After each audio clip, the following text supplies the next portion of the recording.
तो फिर हसन कहता है कि नहीं बेटा, तुम्हें घबराने की कोई ज़रूरत नहीं है, अभी तुम्हारा बाप ज़िंदा है, तुम बस जाने की तैयारियां करो, कल सुबह ही तुम भोपाल जाओगी। अब अगली सुबह होती है, आयज़ा बस में बैठ जाती है और वो भोपाल चली जाती है। तो फिर वहाँ, क्योंकि उसकी नानी का घर था तो वो वहीं पे जा रही थी, तो अब खैर वो बस में बैठ के चली जाती है। तो सीन चेंज होता है, तो उसी तरफ बिलाल अपने हॉल में बैठा मुस्कुरा रहा होता है। फिर वो कहता है कि भाई 2 महीने बाद हमारी शादी है, फिर हम और हमारी मिसेस, पर मिसेस आज आई क्यों नहीं थी ऑफिस। तो फिर कितना सूना सूना लग रहा था। तो एक एम्प्लॉय आता है, वो कहता है कि सर मैंने सुना है कि आयज़ा मैम की तबीयत ठीक नहीं है। तो फिर बिलाल कहता है किसने किसने कहा, कैसे पता तुम्हें। तो फिर वो एम्प्लॉय कहता है कि सर वो मैंने उसे कॉल की थी ना, तो उसने बताया था कि उसकी तबीयत ठीक नहीं है, इसलिए वो नहीं आएगी। तो फिर बिलाल कहता है अच्छा, पर हमें तो नहीं बताया। अच्छा ठीक है। तो फिर वो चला जाता है एम्प्लॉय बाहर। तो फिर बिलाल कहता है ओहो, शादी क्या पक्की की, दीदार के लिए तरसना पड़ेगा। फिर वो हंसता है। फिर इतने उसके साथ जो गार्ड होते हैं वो कहते हैं कि सर को पहली बार इतना खुश देखा है, इतना तो सर अपनी ज़िंदगी में कभी नहीं मुस्कुराए होंगे जितना इन हफ्तों में हंस लिए हैं। तो अब क्या होता है, आयज़ा भोपाल पहुंच जाती है। तो शीरीन जो कि उसकी मामी है, वो कहती है हाय हाय बेटा, कैसी हो तुम, माशाल्लाह तुम तो कितनी प्यारी हो ना, तो कोई भी तुम्हारे पीछे लट्टू हो ही जाएगा। तो उसकी जो नानी होती हैं जोहा, वो कहती हैं कि ये क्या बेकार की बातें कर रही हो, हाँ आते ही आते तुमने उससे फिर से बेकार की बातें करनी शुरू कर दी। बेटा तुम बिल्कुल मत घबराओ, तुम इसे अपना घर समझो, ठीक है, बिल्कुल आराम से रहो, यहाँ पे समीर है, तुम्हें कुछ नहीं होगा। तो फिर वो कहती है जी। अब दूसरी तरफ उसकी मम्मी शबाना वो सब्ज़ी काट रही होती है। तो सिद्रा कहती है अम्मी आप बिल्कुल परेशान मत होइए, आयज़ा खैरियत से पहुंच गई है ना, अब वो वहाँ बिल्कुल सेफ़ है। तो वो कहती है अल्लाह करे ऐसा ही हो बेटा, वो बिल्कुल सेफ़ रहे। तो फिर अब रात हो जाती है भोपाल में। आयज़ा शीरीन के पास बैठी है। शीरीन कहती है माशाल्लाह आयज़ा तुम तो सच में बहुत प्यारी हो। आयज़ा कहती है थैंक यू सो मच मामी। इतने वहाँ पे समीर आता है कि मम्मी, आयज़ा टर्न होती है एकदम, और समीर के फेस पे आयज़ा के बाल ऐसे लग जाते हैं। तो आयज़ा चौंक जाती है। आयज़ा कहती है ओ सॉरी सॉरी। समीर कहता है नहीं नहीं कोई बात नहीं आयज़ा, तुम यहाँ बिल्कुल सेफ़ हो, डरने की बिल्कुल ज़रूरत नहीं है, मैंने स्कूल्स में बात की है, तुम्हें जल्दी कोई जॉब भी मिल जाएगी। तो ऐसे कहती है थैंक यू, तुम हमारे लिए इतना सब कर रहे हो। समीर कहता है ओ कम ऑन डोंट बॉदर यार। तो फिर शीरीन कहती है कि बच्चों में खाना लगा देती हूँ, अब तुम लोग आ जाना नीचे। तो वो कहते हैं ठीक है। तो फिर आयज़ा भी जाने लगती है, तो समीर उसका हाथ पकड़ लेता है। तो आयज़ा कहती है क्या हुआ। तो फिर समीर कहता है कि अब हमें शादी कर लेनी चाहिए ना। तो फिर आयज़ा कहती है कि अब मुझे थोड़ा टाइम तो दो, अभी तो मैं यहाँ आई हूँ और तुमने शादी के सपने सजाना शुरू कर दिए।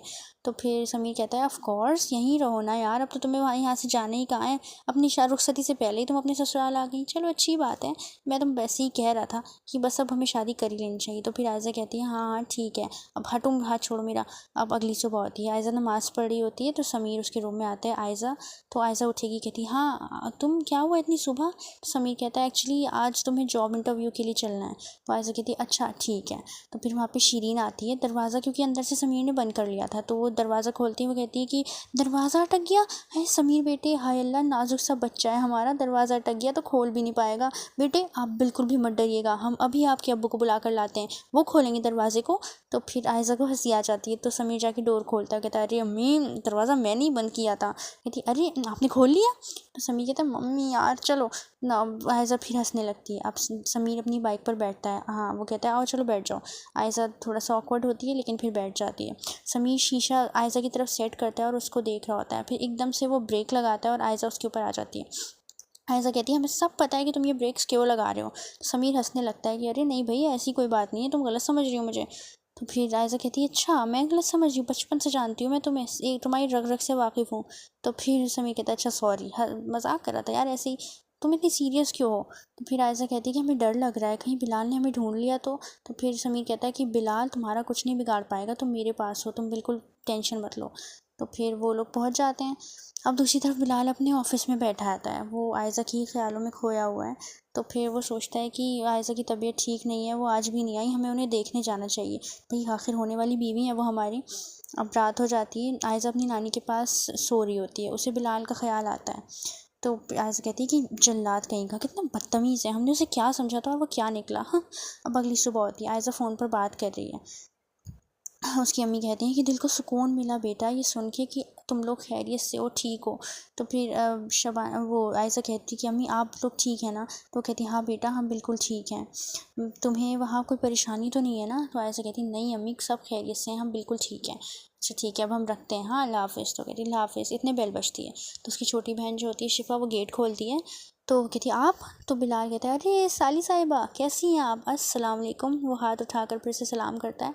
तो शबाना आती है कि आप यहाँ? तो बिलाल कहते जी हम आज देहरादून वापस जा रहे हैं, तो हमने सोचा जाने से पहले अपनी आयज़ा बेगम से एक बार मिल लें। बुलाइए ना उनको, कहाँ हैं? सुना है उनकी तबीयत भी ठीक नहीं है, हम बहुत माज़रत करना चाहेंगे उनसे, खफ़ा होंगी ना वो हमसे कि हम उन्हें देखने भी नहीं आए? काम में इतने मसरूफ़ थे कि बस वक्त ही नहीं मिल पाया, हम तो खुद इतने माफ़ी चाहेंगे उनसे। एक मिनट कहाँ है वो? तो अलीना कहती बेटा वो शबाना कहती कि बेटा वो तो हैदर कहता है वो एक महफूज जगह है तुम्हारे साए से बहुत दूर। बिलाल को गुस्सा आता है तो अपनी मुट्ठी बंद करता है। तो बिलाल कहता है ओह, तो आपको लगता है कि उन्हें कहीं दूर जगह भेज देने से उन्हें आप हमसे जुदा कर देंगे? ठीक है, मगर हम भी आज आपसे ये वादा करते हैं कि आपके इस घर में अगली बार आपकी बेटी के साथ ही दाखिल होंगे। और वो चला जाता है। और हाँ, उन्हें हमारा प्यार दीजिएगा। वो मुड़कर मुस्कुरा के कहता है और फिर चला जाता है। शबाना कहती है अब आप पुलिस से बात क्यों नहीं करते हैं? तो हैदर कहता है कोई भी इंस्पेक्टर उसके खिलाफ़ जाने के लिए तैयार नहीं है, वो इतना बड़ा आदमी है, उसके खिलाफ़ किसी के पास कोई प्रूफ नहीं है, किस बेसिस पे मैं उसको अरेस्ट करवाऊँ? तो दूसरी तरफ बिलाल अपनी कार में बैठा है। हम हर हाल में आयज़ा को ढूंढ कर रहेंगे, लखनऊ से लेकर भोपाल तक अपने आदमी मुस्तैद कर दो, तैनात कर दो हर जगह, हमारी आयज़ा किसी भी हाल में हमें वापस चाहिए। दूसरी तरफ समीर किसी से फ़ोन पर बात कर रहा है कि वो आयज़ा से टकरा जाता है और दोनों के हेड्स आपस में टकरा जाते हैं। आयज़ा कहती है समीर कहता है ओह सो सॉरी, उसका सर सुनाने लगता है। तो आयज़ा कहती है क्या सॉरी यार, रुको। वो समीर के दोनों गालों पर हाथ रखती है। तो फिर समीर कहता है क्या हुआ? तो फिर वो दोबारा सर मारती है। वो कहती है कि एक बार मारने से सींग निकल आता है। तो समीर हंसता है रियली, अच्छा तुम अभी भी इन बच्चों वाली चीज़ों में बिलीव करती हो? तो आयज़ा कहती है जी नहीं, ये बात सच है, और फालतू में आके भिड़ जाते हो हमसे। तो फिर इतने शीरीन ऊपर आती है। तो फिर समीर कहता है कि अम्मी नीचे क्या खिचड़ी पक रही है? तो शीरीन कहती है खिचड़ी? लो, खिचड़ी पक रही है और किसी ने हमें बताया भी नहीं, हमने तो आज कोरमा बनवाने के लिए कहा था। आयज़ा और समीर एक दूसरे को देखते हैं। तो आयज़ा कहती है हाँ मामी आप भी ना, हम मैं ज़रा आती हूँ। वो चली जाती है। अब एट नाइट सब फैमिली हॉल में बैठी होती है और समीर सबके लिए आइसक्रीम लेके आता है। तो वो सबको देता है ये लीजिए। तो फिर वो आयज़ा को भी देता है। तो आयज़ा कहती है थैंक्स। फिर नानी उन दोनों को देख रही होती हैं। तो समीर कहता है कि ये मेरा फेवरेट फ्लेवर है। तो आयज़ा कहती है चॉकलेट? पर मुझे चॉकलेट अच्छा नहीं लगता। तो समीर कहता है तो मुझे तो अच्छा लगता है ना, अब हमारी शादी होने वाली है, तुम्हें वो सारी चीज़ें अपना लेनी चाहिए जो मुझे अच्छी लगती हैं, तुम्हारे लिए अच्छा होगा। तो आयज़ा को थोड़ा सा अजीब लगता है और कहती है हाँ हाँ। तो फिर वो खा लेती है। अब अगली सुबह समीर कहता है डोंट वरी आयज़ा, तुम परेशान मत हो, मेरे यहाँ होते हुए तुम्हें बिलाल तुम्हारा कुछ नहीं बिगाड़ सकता। तो फिर नानी कहती हैं कि पर आज नहीं तो कल वो इसे ढूंढते ढूंढते यहाँ तक आ ही जाएगा। अब इसका सिर्फ एक ही तरीका है कि हम आयज़ा की शादी करवा दें तुमसे, बस। वो भी तो आयज़ा से शादी करना चाहता है ना, उसके यहाँ आने से पहले हम तुम्हारी और आयज़ा की शादी करवाते हैं, फिर वो कुछ नहीं कर पाएगा। समीर बहुत खुश हो जाता है। फिर लेकिन आयज़ा ज़्यादा खुश नहीं होती है और आयज़ा सोच रही है कि मैं खुश क्यों नहीं हूँ, मुझे तो हमेशा से ही पता था कि मेरी शादी समीर से होनी है, इससे मेरी इंगेजमेंट भी बचपन में हो गई थी, तो फिर मैं खुश क्यों नहीं हूँ? तो फिर लेकिन खैर वो कहती है कि नहीं नहीं, मुझे कोई गलत ख्याल अपने दिल में नहीं लाने चाहिए, समीर ही मेरा होने वाला हस्बैंड है, दैट्स इट। अब ऑन कॉल नानी फ़ोन पर बात कर रही होती हैं।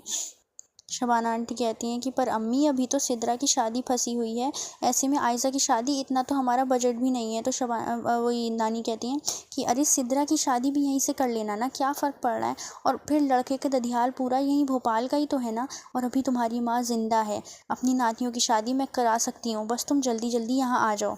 तो फिर वो कहती है और बच्चे क्या वो रेडी हैं अभी शादी के लिए? तो कहती हूँ वो सब ठीक है, सब रेडी हैं, अब क्या मौत के कुएं में बाइक चलाकर तुम्हें यकीन दिलाऊं? अरे आ जाओ ना, वो भी मान जाएंगे, और पहले से ही मने मनाए हैं, वो तो हमारे सामने नाटक मारते हैं ज़्यादा।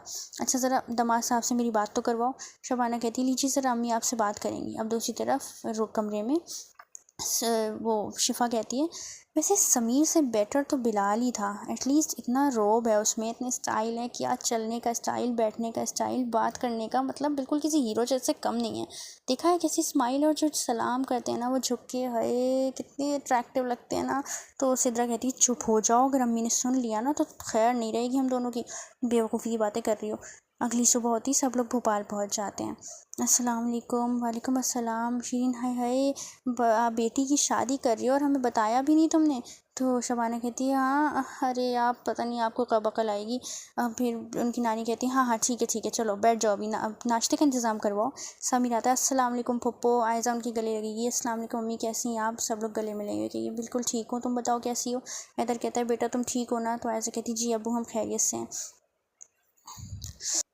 दूसरी तरफ बिलाल बहुत ज़्यादा परेशान है कि उसे आयज़ा कहीं नहीं मिल रही होती है। वो अपने आदमी पे चिल्ला रहा होता है कि किस काम के हो तुम लोग, तुम हमारी आयज़ा को नहीं ढूंढ पा रहे हो, अब हम क्या करें, हमें कुछ समझ में नहीं आ रहा है।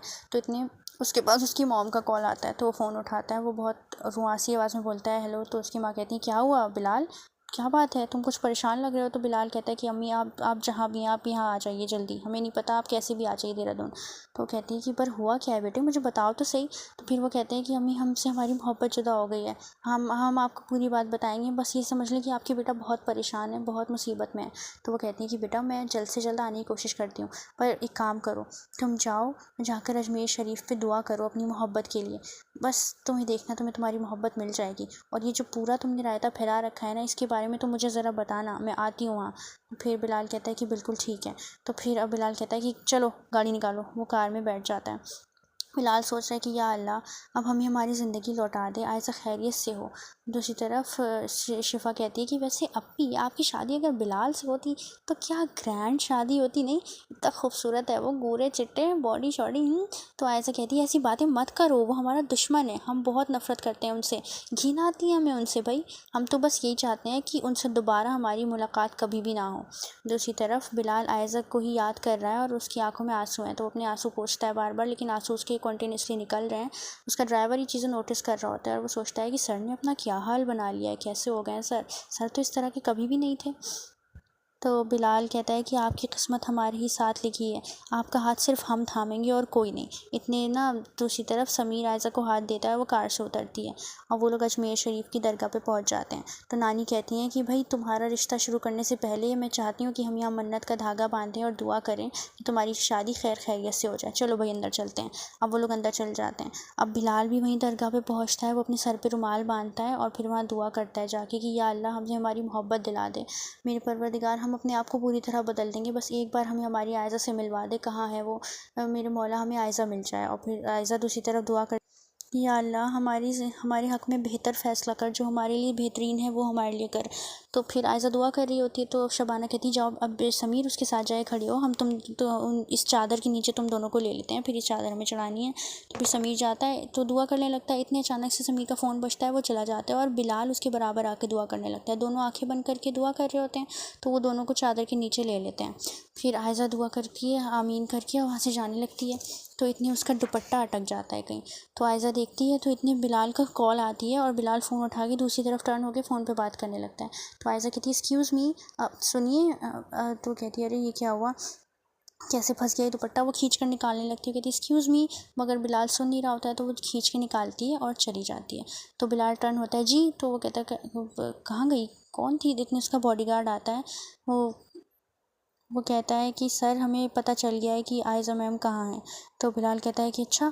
तो फिर इतने बिलाल देखता है कि वहाँ पे एक झुमका पड़ा है, वो उठाता है और उससे देखता है कि पहली बार जब आयज़ा उसके ऑफिस आई थी तो उसने यही वाला ईयरिंग पहना था। तो फिर अब ना सब लोग वापस चले जाते हैं। आयज़ा का ईयरिंग क्योंकि वहाँ पे गिर गया था, तो बिलाल उसे उठा लेता है, वो भी चला जाता है कि चलो गाड़ी निकालो। इतने वो झुमका उठाएगा, वो देखेगा कि ये तो, और बिलाल झुमके को देखता है और उसके आंसू गिरते हैं और वो कहता है या अल्लाह तेरा लाख लाख शुक्र है मेरे परवरदिगार। अब अगली सुबह होती है, सब लोग मार्केट में हैं कि शादी की शॉपिंग कर रहे होते हैं। तो आयज़ा कहती है कि समीर मुझे ये बबल्स बॉटल चाहिए। तो समीर हंसता है कि तुम बच्ची हो क्या, ये इसका क्या करोगी। तो फिर आयज़ा कहती है दिला दो ना। तो वो कहता है अरे नहीं यार चलो आगे, कैसी बातें कर रही हो। तो फिर बिलाल छुप कर उसे देख रहा होता है और वो उस बबल्स बॉटल में से बबल्स निकाल के मतलब उसके ऊपर उड़ाने लगता है। तो आयज़ा देखती है कि कहीं से बबल्स आ रहे हैं और वो उन्हें उनके साथ खेलने लगती है ऐसे, और बिलाल उसे दूर से ही मुस्कुरा कर देख रहा होता है। बिलाल कहता है कि आप जैसी भी हैं, जो भी हैं, आप हैं और आपसे हमें बेइंतहा मोहब्बत है, आपके लिए हम सब कुछ करेंगे आयज़ा। अब समीर के घर पे शादी की तैयारियां चल रही हैं, तो अब क्या है कि शादी का दिन आ जाता है, मतलब रस्में शुरू होने लगती हैं। तो फिर अब दूसरी तरफ बिलाल एक अंधेरे कमरे में खड़ा होता है। वो वहाँ पे अपने गार्ड से और जो उसके गुंडे हैं उन सबसे कहता है कि समझ गए ना कि प्लान क्या है, बस सबको ऐसे ही करना है और अपना मुंह कम से कम ही खोलना, ठीक है ना। अब दूसरी तरफ आयज़ा को रेडी करते हैं मेहंदी के फंक्शन के लिए और आयज़ा नीचे आती है। तो फिर आयज़ा आके स्टेज पे बैठ जाती है। समीर कहता है कि आज तो तुम बहुत खूबसूरत लग रही हो। तो आयज़ा हंसती है कि थैंक यू, तुम भी बहुत अच्छे लग रहे हो।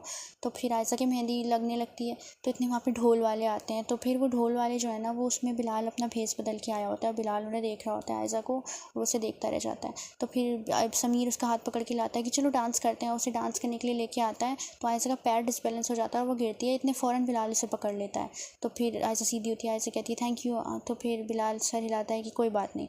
तो फिर बिलाल समीर को देखता है कि तुझे तो मैं ज़िंदा नहीं छोड़ूंगा चिंदी, तू बस देखता रहे। तो फिर अब ना वहाँ पे एकदम से लाइट चली जाती है। तो सब देखते हैं अरे लाइट को क्या हुआ। तो शबाना कहती है कि आयज़ा कहाँ है। तो फिर सब लोग इधर उधर देखने लगते हैं कि आयज़ा कहाँ गई।